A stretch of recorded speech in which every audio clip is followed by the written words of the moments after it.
Hi all, ഇന്ന് നമ്മൾ ചെയ്യാൻ പോകുന്നത് ഈ പോസ്റ്ററാണ്. ഇത് വളരെ സിമ്പിളായിട്ട് ചെയ്യാൻ സാധിക്കും. ഡീറ്റെയിൽ ആയിട്ടുള്ള വീഡിയോയിലേക്ക് പോവാം. ഫോട്ടോഷോപ്പ് ഓപ്പൺ ചെയ്തതിന് ശേഷം ബാക്ക്ഗ്രൗണ്ടായി ഒരു വൈറ്റ് ലെയർ ഓപ്പൺ ചെയ്യാം. അതിനുശേഷം ഞാൻ റൊണാൾഡോയുടെ ഇമേജ് ഇതിലേക്ക് ഓപ്പൺ ചെയ്യുന്നു. അതിൻ്റെ സൈസ് വേണ്ടതുപോലെ അഡ്ജസ്റ്റ് ചെയ്യുക.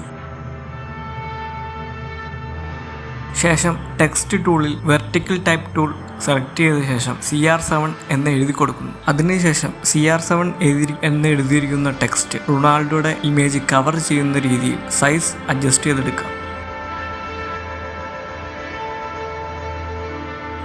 ടെക്സ്റ്റിൻ്റെ പരമാവധി ഗ്യാപ്പ് കുറച്ചെടുക്കുക, എന്നാലേ അത് ഇമേജായി നല്ല രീതിയിൽ ബ്ലെൻഡ് ആവുകയുള്ളൂ. ടെക്സ്റ്റ് ക്യാരക്ടേഴ്സ് എന്നൊരു ഓപ്ഷനുണ്ട്. അത് ഇതുപോലെ താഴെയില്ലാത്തവർ ടെക്സ്റ്റ് ടൂൾ സെലക്ട് ചെയ്ത് ടോപ്പ് ടാബിൽ 3Dയുടെ അടുത്തായി കിടക്കുന്ന ഈ റെക്റ്റാങ്കിൾ ബോക്സ് ക്ലിക്ക് ചെയ്യുക. അപ്പോൾ ടെക്സ്റ്റ് ക്യാരക്ടേഴ്സ് ഓപ്പണായി വരുന്നതാണ്.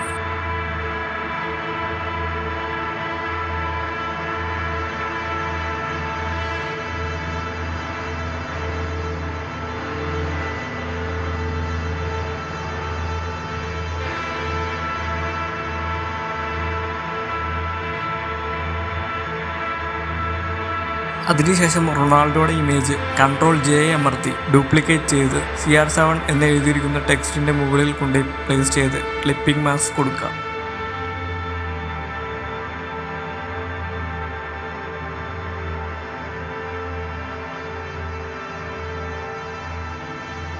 സെലക്ഷൻ ടൂൾ സെലക്ട് ചെയ്തതിനു ശേഷം റൊണാൾഡോയുടെ ഇമേജിൻ്റെ ഒരു സൈഡ് മാസ്ക് ചെയ്തെടുക്കുക. ശേഷം ഇൻവേർട്ട് കൊടുക്കുക. ഇവിടെ CR7 ഇരിക്കുന്നതും റൊണാൾഡോയുടെ ഇമേജും തമ്മിലൊരു ഗ്യാപ്പുണ്ട്. ആ ഗ്യാപ്പ് ഫില്ല് ചെയ്തെടുക്കുക. അതിനായി ആ ഗ്യാപ്പ് സെലക്ട് ചെയ്തതിനു ശേഷം പെയിൻറ് ബക്കറ്റ് ടൂൾ ഉപയോഗിച്ച് കളർ വൈറ്റ് കൊടുത്ത് ജസ്റ്റ് മാസ്കിൽ അപ്ലൈ ചെയ്ത് കൊടുക്കുക.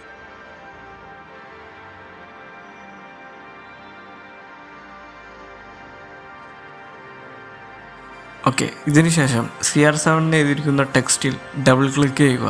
അപ്പോൾ ബ്ലെൻഡിങ് ഓപ്ഷൻസ് ഓപ്പൺ ആയി കിട്ടും. അതിൽ സ്ട്രോക്ക് ഓപ്ഷൻ ക്ലിക്ക് ചെയ്യുക. അതിൻ്റെ വാല്യൂസ് അഡ്ജസ്റ്റ് ചെയ്ത് കൊടുക്കുക. കളർ വൈറ്റ് കൊടുക്കുന്നു.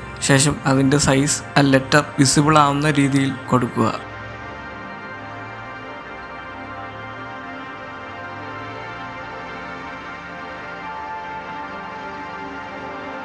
ഇനി ഫൈനൽ ഡീറ്റെയിൽസ് കൊടുക്കുക. അതിനായി പുതിയൊരു ടെക്സ്റ്റ് ലെയർ ക്രിയേറ്റ് ചെയ്ത് അതിൽ ക്രിസ്ത്യാനോ റൊണാൾഡോ എന്ന് കൊടുക്കുന്നു. ശേഷം അതിൻ്റെ സൈസ് അഡ്ജസ്റ്റ് ചെയ്ത് ഒരു കോർണറിൽ പ്ലേസ് ചെയ്യുന്നു.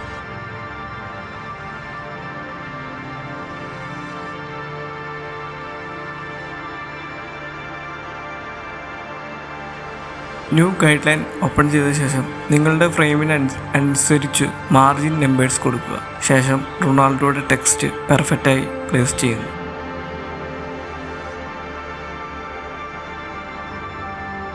അതിനുശേഷം ഒരു പാരഗ്രാഫ് കൂടി കൊടുക്കുക. അതിനായി ജസ്റ്റ് ഇതുപോലെ ഡ്രാഗ് ചെയ്യുക. ശേഷം കൊടുക്കാനുള്ള കാര്യങ്ങൾ പേസ്റ്റ് ചെയ്യുക.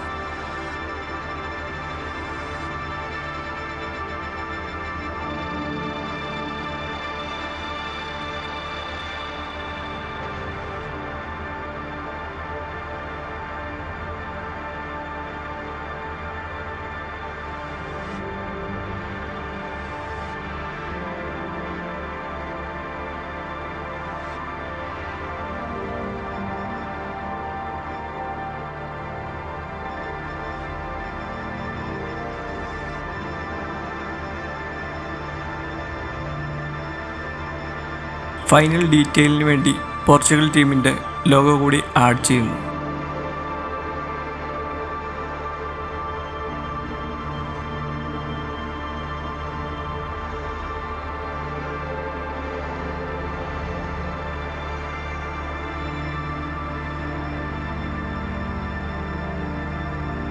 ഇതാണ് ഫൈനൽ റിസൾട്ട്. മാക്സിമം എക്സ്പ്ലെയിൻ ചെയ്യാൻ ശ്രമിച്ചിട്ടുണ്ട്. ഡൗട്ടുള്ളവർ കമൻറ്റ് അല്ലെങ്കിൽ ഇൻസ്റ്റഗ്രാമിൽ മെസ്സേജ് അയച്ചാൽ മതി. ഈ വീഡിയോ നിങ്ങൾക്ക് ഉപയോഗപ്രദമായി എന്ന് ഞാൻ വിചാരിക്കുന്നു. ഉപയോഗപ്രദമായിട്ടുണ്ടെങ്കിൽ സപ്പോർട്ട് ചെയ്യണേ. മറ്റൊരു ഇൻട്രസ്റ്റിംഗ് വീഡിയോയുമായി വീണ്ടും വരാം. നന്ദിയുണ്ട് സാറേ, നന്ദി.